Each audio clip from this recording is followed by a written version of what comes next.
Jemaat yang Kristus kasihi, salam sejahtera bagi kita sekalian dan selamat hari Minggu. Saat ini kita telah memasuki hari Minggu ke-12 sesudah Pentakosta. Dalam syukur kita memaknai kehadiran putra-putri gereja yang adalah anak-anak kita yang Tuhan anugerahkan untuk terus-menerus mengalami proses belajar dan formasi dalam ragam pengalaman hidup. Sehingga kelak mereka hadir bersinar dalam teladan baik memuliakan Allah Tritunggal. Biarlah kegembiraan dan sukacita menjadi bagian kita bersama. Ibadah virtual ini kiranya menyenangkan hati Allah Tritunggal dan menjadi berkat bagi kita semua. Pelayan firman pada ibadah saat ini adalah Bapak Pendeta Agus Sugiarto. Marilah kita berdiri menyambut sabda Allah yang hadir di tengah-tengah persekutuan ini. Madahkanlah nyanyian pembuka, nyanyikanlah Kidung Baru 3, ayat 1 dan 3, terpujilah Allah.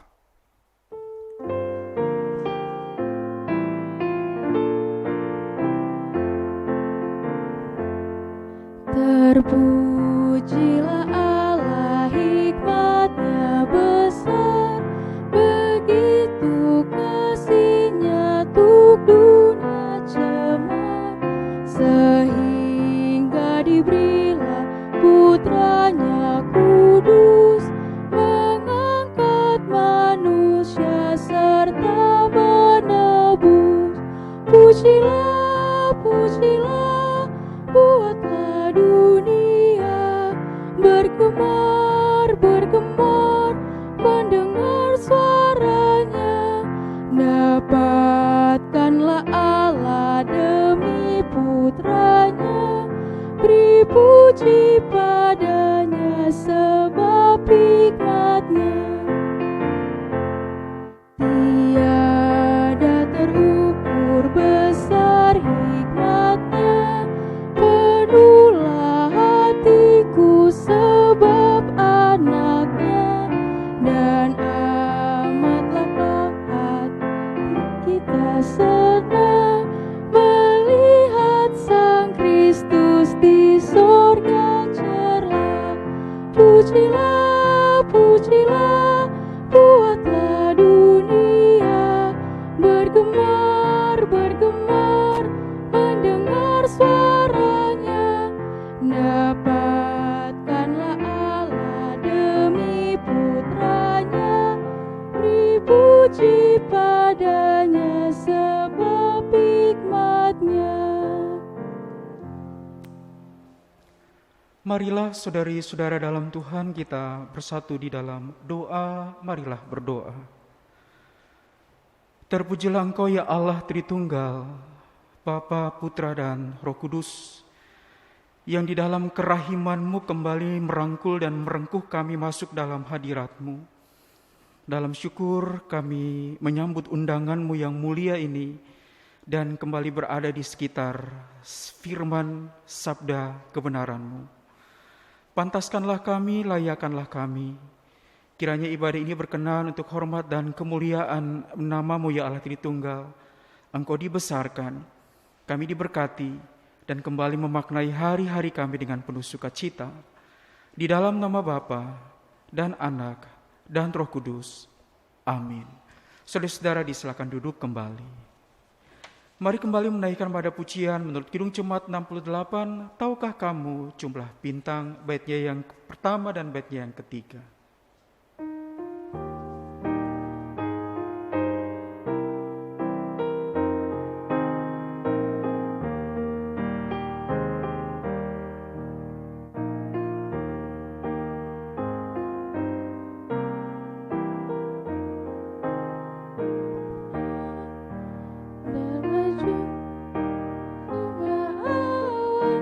Mengitari dunia, Tuhan Allah atas semua, tiada satu yang dilupa.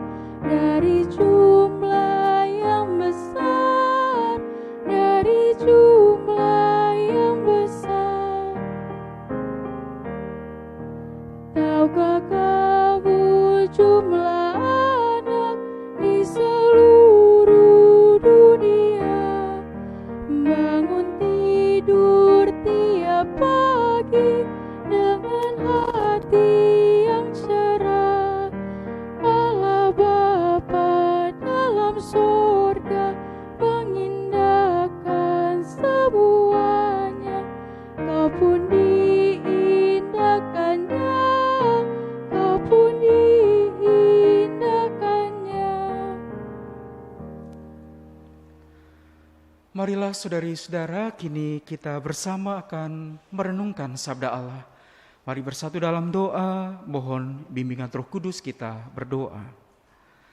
Datanglah ya Roh Kudus, urapilah kami dengan penghiburan kasih-Mu, teguhkanlah dan kuatkanlah iman kami, supaya oleh kuasa-Mu kami mengerti kehendak Kristus Yesus, yang adalah Sang Sabda yang hidup itu, lalu melakukannya dalam warna keseharian kami, dan hati Bapa di sorga dimuliakan, mendatangkan rahmat dan sukacita bagi kami semua di hari-hari ini.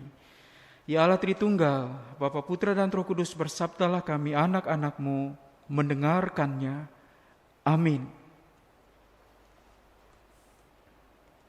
Pembacaan Alkitab hari ini dari Amsal 23 ayat 12. Amsal 23 ayat 12 yang menyatakan, arahkanlah perhatianmu kepada didikan dan telingamu kepada kata-kata pengetahuan. Demikianlah pembacaan Alkitab. Hendaklah firman Tuhan dengan segala kekayaannya diam di antara kamu, dan ucaplah syukur kepada Allah. Haleluya. Haleluya, haleluya, haleluya.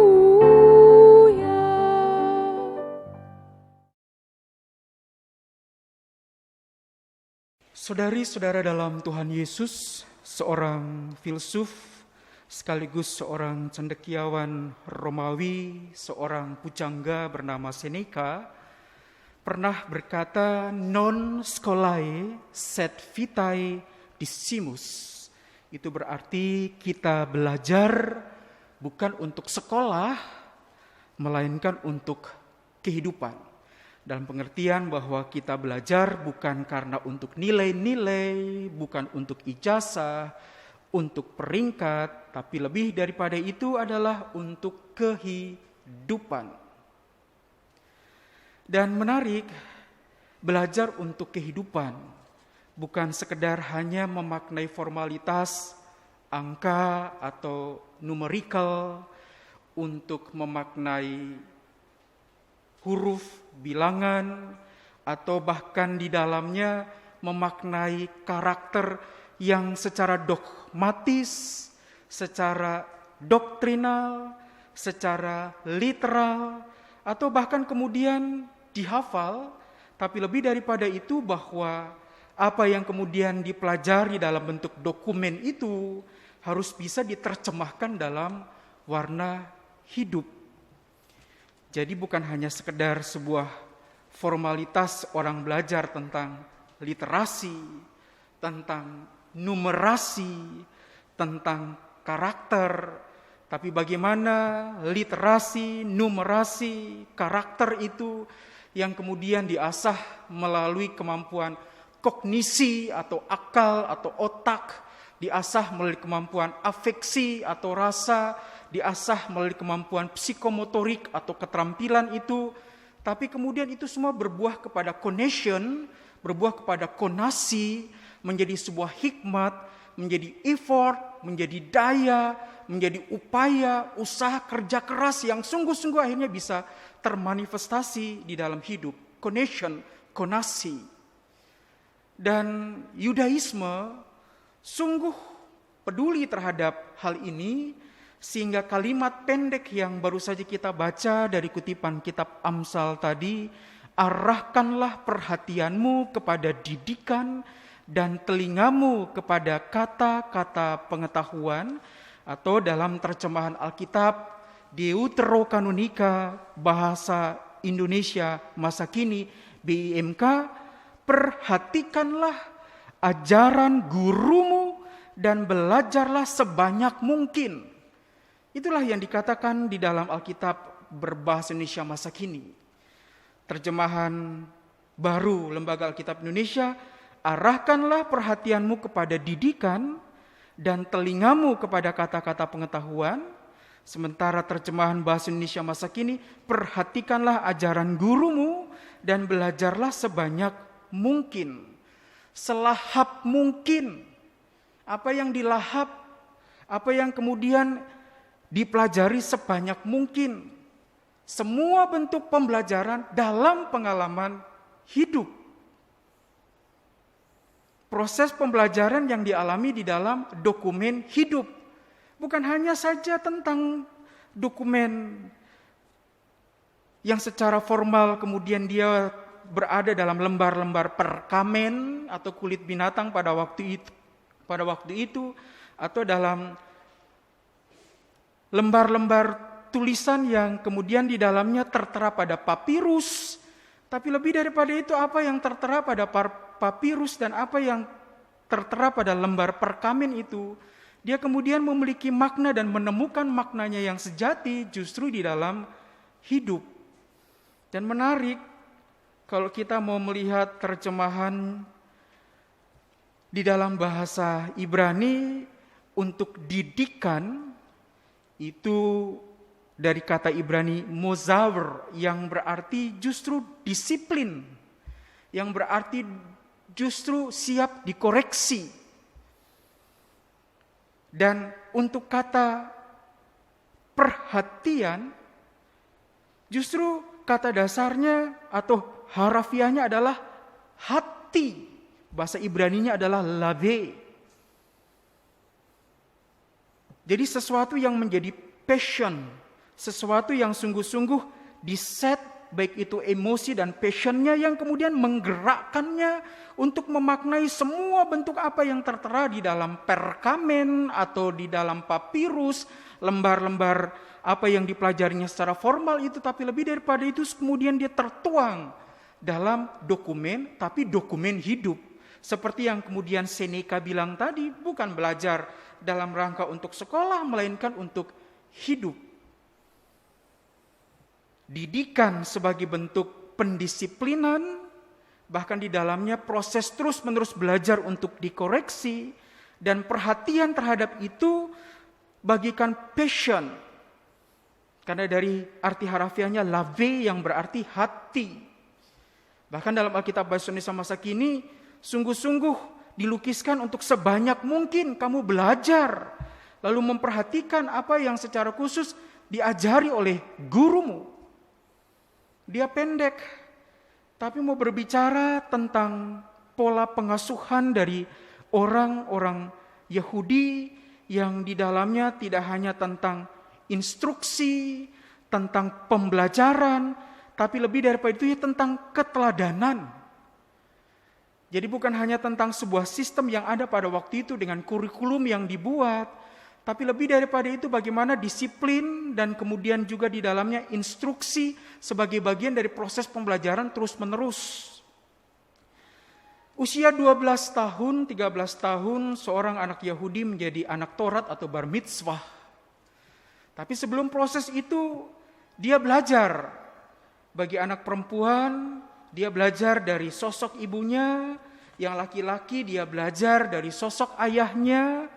Mereka belajar menulis, belajar juga membaca, belajar aritmatika, belajar 10 firman Allah atau dekalog, belajar dari bagian-bagian kitab Torah atau The Living Book of Moses, Kejadian, Keluaran, Ulangan, Bilangan, Imamat. Mereka belajar tradisi lisan, Talmud atau Mishnah, yang kemudian di dalamnya beriring dengan apa yang secara khusus tradisi lisan ajarkan kepada mereka. Bagi anak laki-laki belajar tentang bagaimana ayahnya berdagang. Bagi anak perempuan belajar tentang bagaimana ibunya menata rumah tangga. Sedari kecil. Sampai dan kemudian Torah itu dikuasai, paling tidak usia 12 tahun, menjadi anak Taurat bar mitzvah. Dan kemudian bahkan ada pelajaran tambahan secara resmi, secara formal. Untuk tradisi-tradisi lisan, baik Talmud atau Mishnah, yang menyangkut pertanian, yang menyangkut Sabat, menyangkut hari-hari besar perayaan keagamaan mereka, mengenai perkawinan, mengenai perceraian, mengenai beragam macam perjanjian, mengenai hukum, mengenai tindak kriminal, bagaimana kedudukan mereka secara sipil di tengah-tengah masyarakat, mengenai imamat, mengenai kurban, sistem kurban, mengenai bait suci, dan kemudian mengenai purifikasi atau bagaimana menjaga hidup tahir, hidup bersih sebagai sebuah sistem ketahiran dalam kehidupan agama Yahudi. Mereka belajar dalam Mishnah sebagai the oral law atau hukum secara lisan yang kemudian di samping dekalog, di samping hukum Taurat atau Torah yang mereka pelajari. Dan ada pelakteri. Pelakteri itu semacam kotak yang dipasang di dahi atau digenggam di lengan, diikat dengan talit atau tali sembahyang.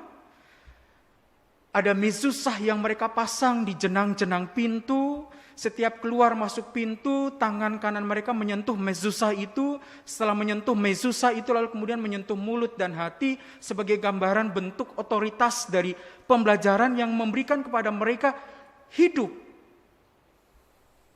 Karena Torah sejatinya membidik dan bidikannya itu tepat kena sasaran. Sama seperti khotbah minggu lalu, berbahagialah keluarga yang mengisi penuh tabung panahnya itu. Karena keluarga bagaikan busur, di mana anak-anak panahnya itu siap meluncur, masuk kepada hidup. Dan pada saat ini, proses itu adalah proses pembelajaran. Bukan hanya saja secara formal, tentang semua bentuk pembelajaran, literasi, numerasi, karakter. Tapi lebih daripada itu tentang bagaimana semua bisa bermakna di dalam realitas hidup. Dalam hidup. Dan proses itulah yang mau kita hayati di hari-hari ini. Kita bersyukur punya Bapak Menteri saat ini yang mengusung moto yang sangat baik. Moto beliau adalah Merdeka Belajar dan Guru Penggerak. Merdeka Belajar, Guru Penggerak. Dan itu dengan asumsi bahwa proses belajar itu adalah suasana belajar yang membahagiakan. Bukan hanya soal tentang pencapaian skor atau pencapaian nilai. Tapi bahwa pembelajaran yang membahagiakan. Belajar yang mendatangkan kebahagiaan. Proses yang kemudian apa yang dialami adalah tentang apa yang Anda bisa. Bukan sekedar apa yang Anda tahu. Sehingga spirit outcome based education itu tentang apa yang Anda bisa, bukan tentang apa yang Anda tahu. Itu terus-menerus digemakan. Sehingga ruang pembelajaran itu bukan hanya di dalam ruang kelas, tapi dalam kehidupan.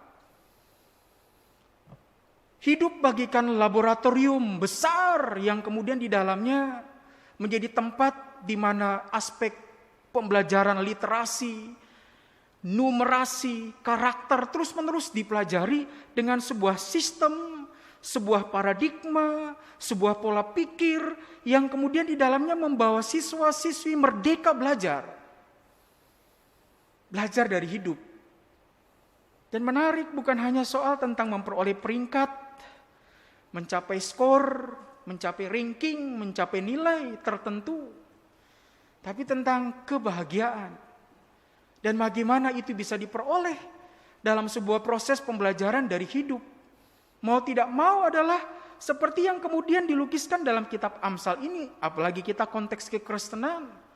Kamu, hai anakku, perhatikanlah ajaran gurumu.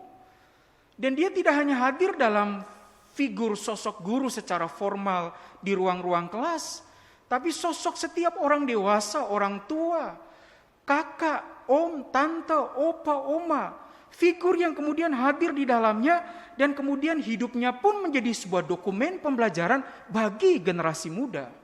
Dan mereka belajar banyak dari orang dewasa yang hadir bagikan sosok guru, dan Amsal menggambarkan belajarlah sebanyak mungkin.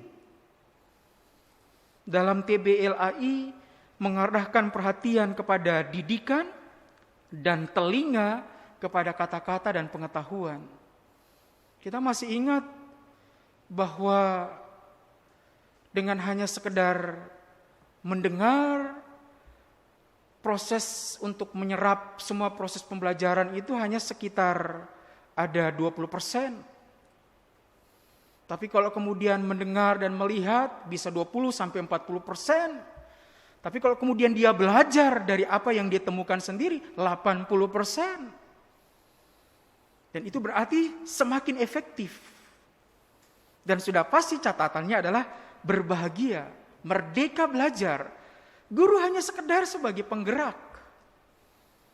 Dan kita orang dewasa menggerakkan anak-anak itu sehingga kemudian motivasinya itu tetap terus berapi-api untuk sebanyak mungkin belajar, selahap mungkin untuk mencerna semua proses pembelajaran itu.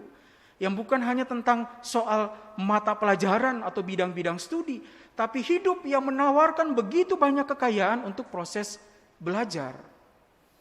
Karenanya sudah pasti anak-anak kita seperti dikatakan be what you want to be. Jadilah seperti apa yang kamu inginkan. Jadilah, raih cita-citamu itu seperti yang memang engkau inginkan, bukan karena keterpaksaan.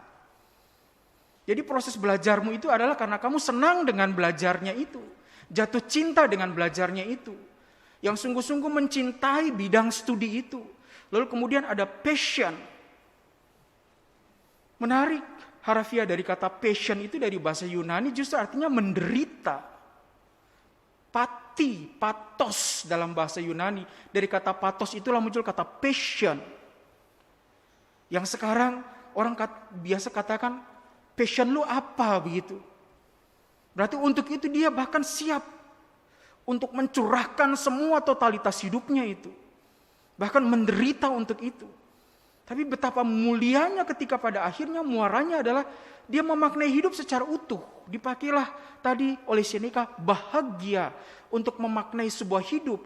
Dan Pak Menteri menggambarkan merdeka belajar, bukan terpaksa belajar.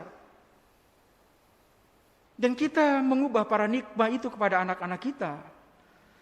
Sehingga kecintaan mereka pada membaca untuk aspek-aspek huruf literasi itu justru karena mereka mencintai. Atau aspek-aspek angka, numerasi, justru karena mereka mencintai. Atau ketika karakter mereka dibentuk dengan beragam macam pengalaman, justru karena mereka mencintai semua bentuk pengalaman pembelajaran itu. Dan kita mendampingi mereka. Proses mendampingi inilah yang tidak mudah. Karena seperti Amsal mengatakan, ini adalah proses mengarahkan. Arahkanlah perhatianmu. Berarti kita berusaha untuk membawa mereka supaya fokus dan bukan gagal fokus. Dan karena fokus itulah mereka sungguh-sungguh belajar sebanyak mungkin. Kenapa belajar sebanyak mungkin? Karena mereka jatuh cinta dengan proses pembelajaran itu. Yang namanya jatuh cinta, pasti mereka begitu bahagia dengan proses itu. Hari-hari ini begitu sulit. Mungkin peristiwa akhir-akhir ini yang baru saja kita dengar lewat berita Sampai-sampai seorang ibu yang karena anaknya sulit mengikuti proses belajar secara daring, secara online, sehingga melakukan tindakan kekerasan, dan tidak disangkanya bahwa efek dari tindakan kekerasannya itu, anak atau buah hati yang dicintainya itu dijemput oleh maut. Belajar yang berakhir dengan kematian. Dan diantar kepada kematian itu dengan kekerasan, dengan mulai dengan mencubit, sampai kemudian mendorong, dan tak disangka bahwa kepalanya membentur lantai. Mereka tidak menyangka bahwa buah hatinya itu pada akhirnya tewas dan meninggal dunia.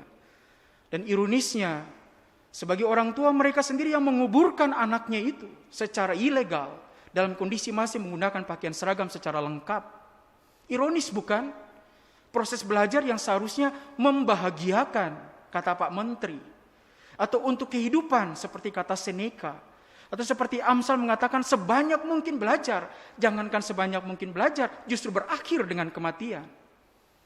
Atau mungkin dalam kondisi kita lihat sosok 2 orang ibu guru yang menggunakan pakaian dinas sebagai seorang guru, lalu kemudian seorang berdiri dengan mengangkat tangan, yang lainnya duduk sambil mengangkat tangan, lalu melalui tayangan video yang akhirnya menjadi viral, ada caption bahwa bagi anak-anak yang dalam tanda petik bandel, nakal, dan lain sebagainya, tidak mau mengikuti pembelajaran secara online, biarlah Allah mencabut nyawa mereka. Dan akhirnya video itu menjadi viral dan diresponi oleh begitu banyak netizen sebagai yang tidak pantas dilakukan oleh seorang yang bersosok sebagai pendidik atau guru yang berdoa supaya Allah mencabut nyawa anak didiknya. Itu hanya sekedar efek dari tentang proses pembelajaran yang menurut kitab Amsal ini. Arahkanlah, dan itu tidak mudah.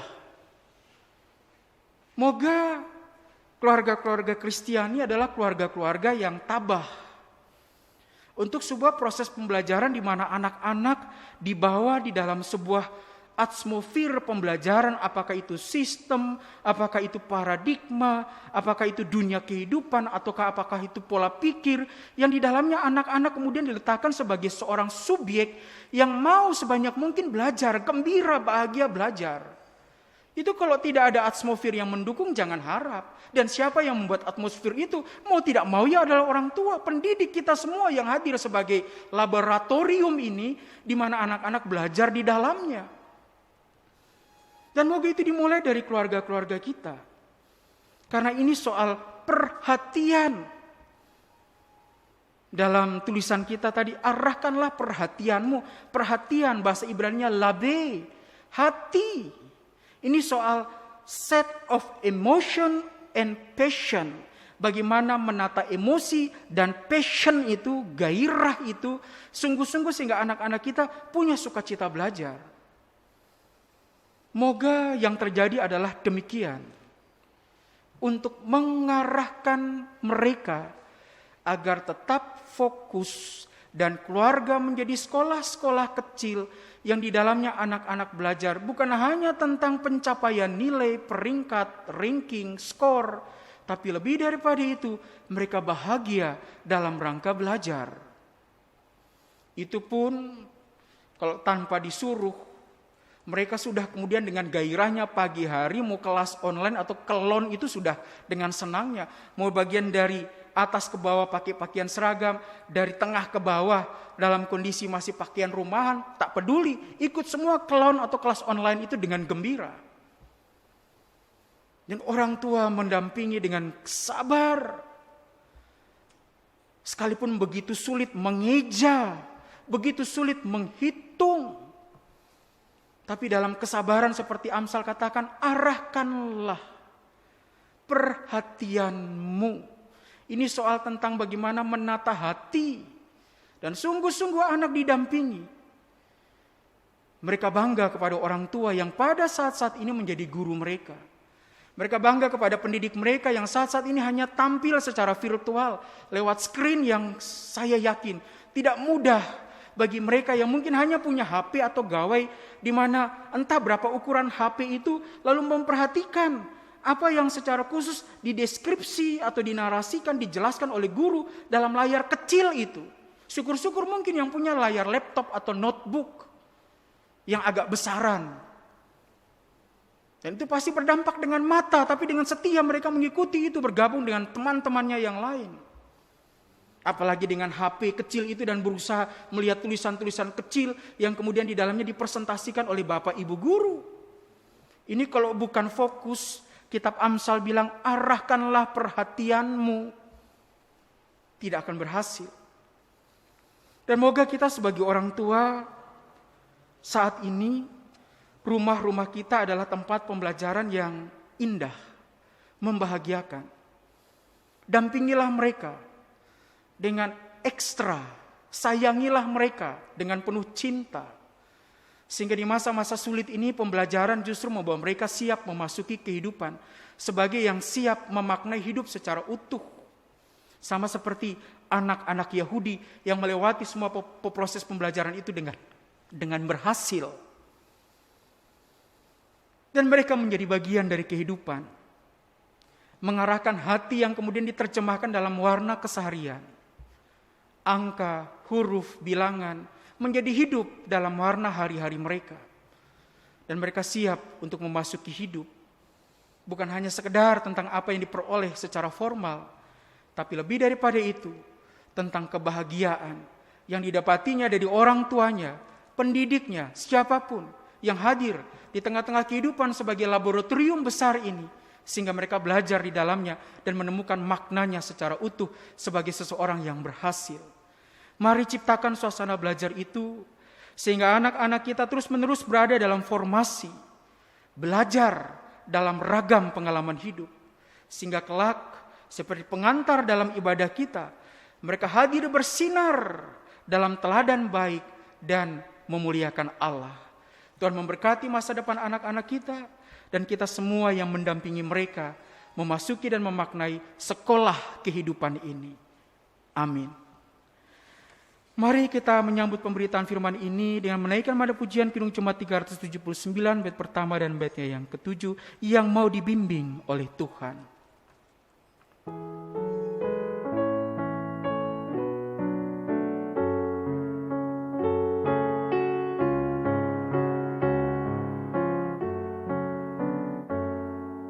Yang mau dibimbing oleh Tuhan dan yang berharap tak henti akan mendapat pertolongan bahkan di saat terpedih. Tuhanlah dasar imannya, bukanlah pasir alasnya. Tetaplah kau di jalan Tuhan, setia dalam tugasmu, dengan berkat yang tak berkurang dibaruinya hidupmu, yang kepadanya berserah, tak ditinggalkan olehnya. Saudari-saudara, bersama orang percaya di sepanjang segala abad, tempat, dan sejarah dengan bangkit berdiri, kita mengakui kembali pengakuan iman kita menurut rumusan pengakuan iman rasuli. Dengan hati dan mulut masing-masing berkata, aku percaya kepada Allah, Bapa yang Maha Kuasa, Halik langit dan bumi, dan kepada Yesus Kristus anaknya yang tunggal Tuhan kita, yang dikandung daripada Roh Kudus, lahir dari anak darah Maria, yang menderita di bawah pemerintahan Pontius Pilatus, disalibkan, mati dan dikuburkan, turun ke dalam kerajaan maut. Pada hari yang ketiga, bangkit pula dari antara orang mati, naik ke sorga, duduk di sebelah kanan Allah, Bapa yang Maha Kuasa, dan akan datang dari sana untuk menghakimi orang yang hidup dan yang mati. Aku percaya kepada Roh Kudus, gereja yang kudus dan am, persekutuan orang kudus, pengampunan dosa, kebangkitan daging, dan hidup yang kekal. Silakan duduk kembali. Marilah saudara-saudara dalam Tuhan kita bersatu dalam doa, kita berdoa. Ya Allah Trinitas, Bapa, Putra dan Roh Kudus, kami bersyukur untuk usbu baru di mana Engkau bentangkan kembali bagi kami semua untuk kami maknai dengan penuh syukur.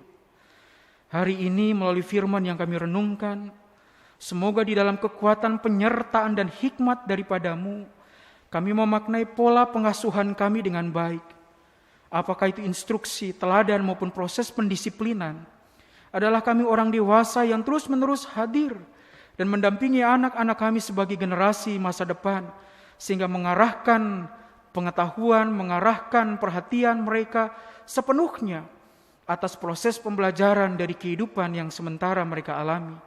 Sehingga kami yakin dan percaya mereka punya kekuatan di dalam memaknai kehidupan secara utuh yang terus-menerus mengarahkan dan menggerakkan, bahkan mendorong mereka sehingga punya passion untuk memaknai kebahagiaan dalam hari-hari hidup mereka kelak sebagai anak-anak yang berhasil. Bukan hanya saja tentang gelar-gelar akademis yang mereka raih, atau skor nilai atau peringkat yang mereka peroleh, tapi lebih daripada itu tentang mereka yang mampu memaknai hidup secara utuh, bahkan kemudian memaknainya dengan bahagia. Sebagai anak-anak yang berhasil untuk memaknai setiap proses belajar itu, karena setiap instruksi, teladan maupun proses pendisiplinan, semua pola pengasuhan itu berdasarkan takut hanya kepada Engkau, ya Allah Tritunggal.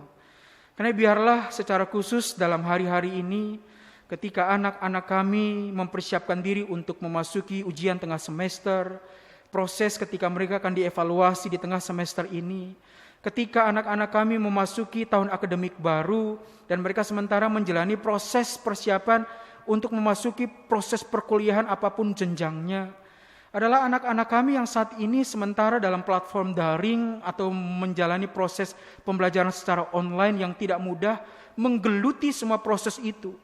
Kiranya kami terus-menerus hadir untuk mengarahkan anak-anak kami ini, mereka punya perhatian untuk semua proses didikan yang mereka alami itu dengan bahagia. Mereka berdeka belajar untuk memaknai hari-hari itu, dan kami mendampingi mereka tak kenal lelah, sehingga apa yang boleh mereka pelajari adalah hal yang sungguh-sungguh mempersiapkan mereka, bukan hanya untuk sekolah, tapi untuk kehidupan.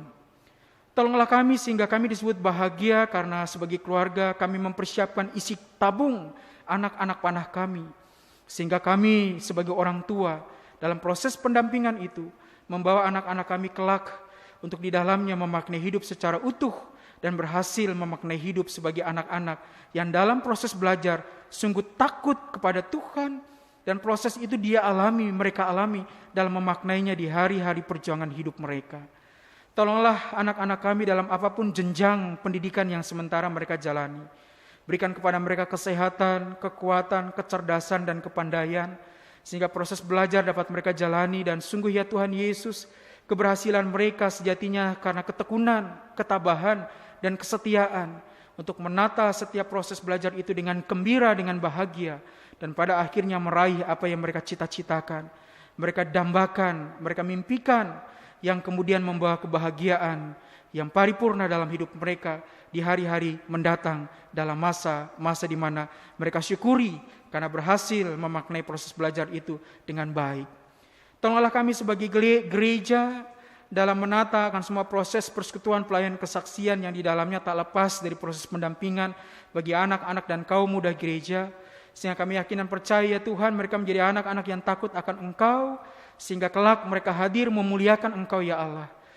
Berikan kepada mereka kesetiaan untuk berdoa, membaca firman, dengar-dengaran kepada orang tua, dan setia beribadah. Sekalipun secara daring, mereka setia beribadah, mereka berdoa, mereka menyatakan curahan hati mereka sebagai anak-anak Tuhan yang kemudian melihat keteladanan itu dari keluarga di mana mereka bertumbuh dan mereka belajar. Dan biarlah ya Tuhan Yesus sebagai orang tua, kami dampingi mereka untuk tetap terus mengandalkan Tuhan dalam apapun warna situasi kehidupan atau pergumulan yang di mana anak-anak kami alami. Sehingga sebagai anak-anak muda, mereka tetap melihat kebaikan-Mu, apapun warna situasi dan kondisi yang sementara mereka alami. Dan di dalam beserta bersama-sama dengan Engkau ya Tuhan Yesus, mereka bisa menata akan proses pembelajaran dengan baik dan meraih apa yang mereka cita-citakan. Tuhan Yesus memberkati bangsa dan negara kami. Berkatilah pemerintah pusat hingga ke pelosok daerah. secara khusus dalam proses penata layanan sistem pendidikan yang saat ini berlangsung. Tuhan tolong sehingga apapun yang diupayakan di tengah-tengah situasi sulit karena pandemi COVID-19 ini, sehingga menyulitkan proses pembelajaran, hanya dalam hikmat Tuhan sajalah Engkau akan memberkati setiap pendidik sehingga mampu dengan sabar menjalani kelas-kelas virtual itu atau proses pembelajaran yang tidak hanya terpaku di ruang-ruang kelas, bersama-sama berkolaborasi dengan orang tua, ayah dan ibu dari peserta didik untuk kemudian menata proses pembelajaran ini dengan baik juga di rumah, sehingga semuanya berkolaborasi sebagai sebuah tim yang mempersiapkan generasi muda bangsa ini untuk kemudian mewarisi hari esok sebagai anak-anak yang siap menata akan kehidupan dan mandiri, karena mereka menata semua proses belajar itu dengan bahagia. Tuhan Yesus tolong memberikan kekuatan kesehatan bagi setiap pendidik, bagi orang tua atau siapapun yang hadir sebagai figur untuk mendidik, mendampingi. Kiranya di dalam hikmat Tuhan sajalah mampu menata fungsi-fungsi itu dengan baik, sehingga apa yang boleh dialami dalam proses pembelajaran ini dan kemudian ditata oleh pemerintah dengan baik, semua dapat berlangsung dengan baik. Dan pada masanya ya Tuhan, proses pembelajaran di kelas itu dapat berlangsung kembali. Proses pembelajaran dalam perjumpaan di mana anak-anak kami kembali bersosialisasi secara ragawi terjadi kembali. Kami yakin itu semua dapat dalam perkenan Tuhan terjadi, seiring dengan apa yang Tuhan kehendaki untuk masa depan yang jauh lebih baik bagi bangsa dan negara kami ini. Berkatilah pemerintah dalam menata krisis yang sementara kami alami. Apa yang kami alami, kami yakin di dalam Engkau tiada mustahil, bahwa wabah secara khusus bencana ini akan berakhir dan perkenan Tuhan membawa kami memasuki babak baru untuk menata segala sesuatu. Dan biarlah kami terus berpengharapan untuk mengandalkan Tuhan dalam segala hal, sehingga proses menuju untuk kami keluar dari krisis ini akan terjadi dalam perkenan-Mu, dan semua terjadi karena Tuhan mengasihi dan mencintai bangsa kami ini, mencintai kami semua sebagai bagian dari warga masyarakat. Tuhan berkati kami sebagai gereja, secara khusus Jemaat-Mu Ebenezer DKI Jakarta, kami presbiter, unit-unit misioner, setiap fungsionaris, bahkan segenap warga jemaat, kiranya hadir di tengah-tengah situasi yang serba terbatas ini untuk menata akan semua bentuk penata layanan, secara khusus ya Tuhan, di rumah-rumah tangga dan keluarga-keluarga kami. Apakah itu persekutuan pelayanan kesaksian, kami lakoni dalam konteks kehidupan rumah tangga dan keluarga kami dengan baik. Dan kami yakin itu semua bermakna dan berarti, karena kami yakin Tuhan sementara menjadikan rumah-rumah kami gereja-gereja kecil, sekolah-sekolah kecil, yang di dalamnya kami terhimpun sebagai orang tua bersama dengan anak-anak untuk menata kehidupan, dan kemudian di dalamnya mengalami kehadiran Tuhan sendiri, sehingga apa yang kemudian dialami sebagai keluarga, sungguh bersama-sama dengan Tuhan Yesus kami dapat menata segala sesuatu, bahkan menghadapi segala sesuatu, dan berhasil semata-mata karena Tuhan memberikan hikmat. Yang sakit Engkau berikan rahmat pemulihan dan kesembuhan. Yang takut, cemas, patah arang, gelisah, frustasi, tertekan, depresi, hanya karena cinta Tuhan sajalah mereka mengalami kembali kekuatan, pemulihan, kesembuhan, dan jalan keluar. Sehingga di dalam Engkau ya Tuhan Yesus tiada yang mustahil, bahwa anak-anak-Mu yang selalu berpengharapan kepadamu, Tuhan membawa kelepasan dan memperoleh babak baru, di mana Tuhan memberikan yang terindah dalam setiap perjalanan kehidupan anak-anak-Mu yang bergumul di saat ini. Terima kasih untuk semua yang boleh kami alami, ya Tuhan Yesus. Kami boleh menata akan akhir bulan September ini dalam perkenan Tuhan. Tolonglah kami semua untuk di dalam perkenan-Mu mempersiapkan diri memasuki bulan Oktober dengan penuh syukur. Dan secara khusus secara gerejawi, kami hadir memaknai kembali perjamuan kudus di bulan Oktober sebagai anak-anak-Mu yang mempersiapkan diri dalam perkenan Tuhan. Dan biarlah kami hayati kembali minggu ini dengan penuh sungguh mengandalkan Tuhan, sehingga Engkau pantaskan kami mengambil bagian dalam perjamuan kudus sebagai warga gereja yang mengalami sukacita dan kebahagiaan karena penyertaan Tuhan bagi kami semua yang mengandalkan Engkau dalam apapun warna situasi kehidupan, dan sungguh-sungguh menang di dalam Tuhan Yesus sebagai gereja yang berjuang pada saat ini. Ampunilah akan dosa dan salah kami, jadilah seturut dengan maksud dan kehendak-Mu, di dalam nama Tuhan Yesus yang telah mengajar kami berdoa. Bapa kami yang di sorga, dikuduskanlah nama-Mu, datanglah kerajaan-Mu, jadilah kehendak-Mu di bumi seperti di sorga. Berilah kami pada hari ini makanan kami yang secukupnya, dan ampunilah kami akan kesalahan kami, seperti kami juga mengampuni yang bersalah kepada kami.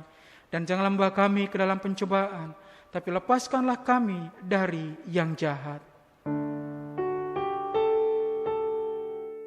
Karena Engkaulah yang mempunyai kerajaan dan kuasa dan kemuliaan sampai selama-lamanya. Amin.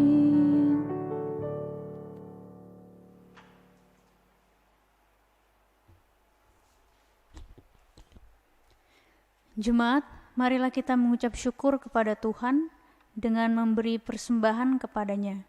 Dengarlah nats Alkitab, Ibrani pasal 13 ayatnya yang ke-15 yang menyatakan, sebab itu marilah kita oleh Dia senantiasa mempersembahkan korban syukur kepada Allah, yaitu ucapan bibir yang memuliakan namanya.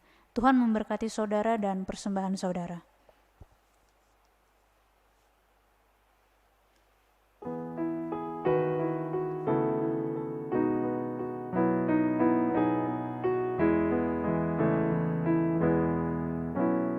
Puji Yesus, pujilah Juru Selamat. Langit bumi maklumkan kasih-Nya. Haleluya, nyanyilah para malaikat. Kuasa hormat berilah kepadanya. Selamanya Yesus gembala kita, siang malam kita didukung-Nya. Puji Dia, beritakan keagungan-Nya. Puji Dia, mari bernyanyilah. Puji Yesus, pujilah Juru Selamat. Hosiana, soraknya bergema. Kerajaannya untuk selama-lamanya. Yesus Kristus, Nabi dan Imam. Ia datang, Raja segala alam. Kuasa hormat hanya kepadanya. Puji Dia, beritakan keagungan-Nya. Puji Dia, mari bernyanyilah. Jemaat, mari berdiri untuk menyerahkan persembahan ini kepada Tuhan dalam doa syukur. Ya Tuhan Yesus, kami bersyukur kepadamu karena kasih dan pengorbananmu mendorong kami untuk memberi persembahan sukarela ini. Kami sadar bahwa persembahan kami ini tidak sebanding dengan kurban tubuh dan darahmu yang Engkau persembahkan bagi kami dan dunia ini. Terima serta kuduskanlah ya Tuhan, agar berguna untuk pelayanan kasih dan keadilan demi kemuliaan-Mu. Amin.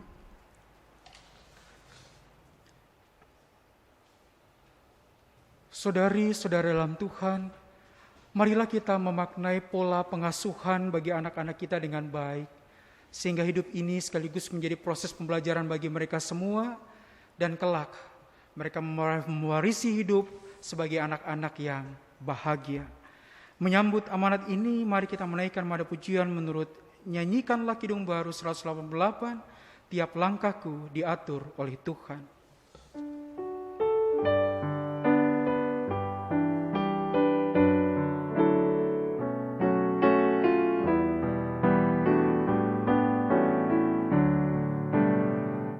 Tiap langkahku diatur oleh Tuhan, dan tangan kasih-Nya memimpinku.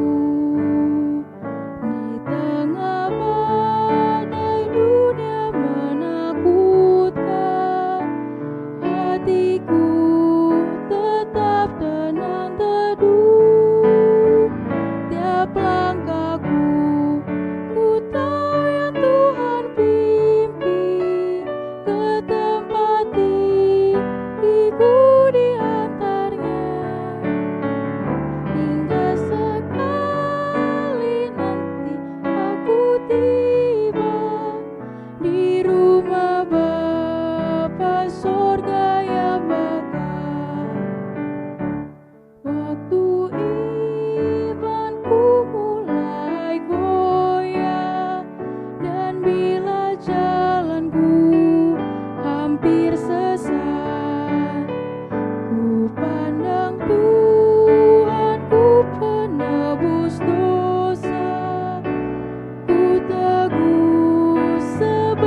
Arahkanlah hati dan pikiranmu kepada Tuhan, serta terimalah berkat-Nya. Tuhan memberkati engkau dan melindungi engkau. Tuhan menyinari engkau dengan wajah-Nya dan memberi engkau kasih karunia. Tuhan menghadapkan wajah-Nya kepadamu dan memberi engkau damai sejahtera.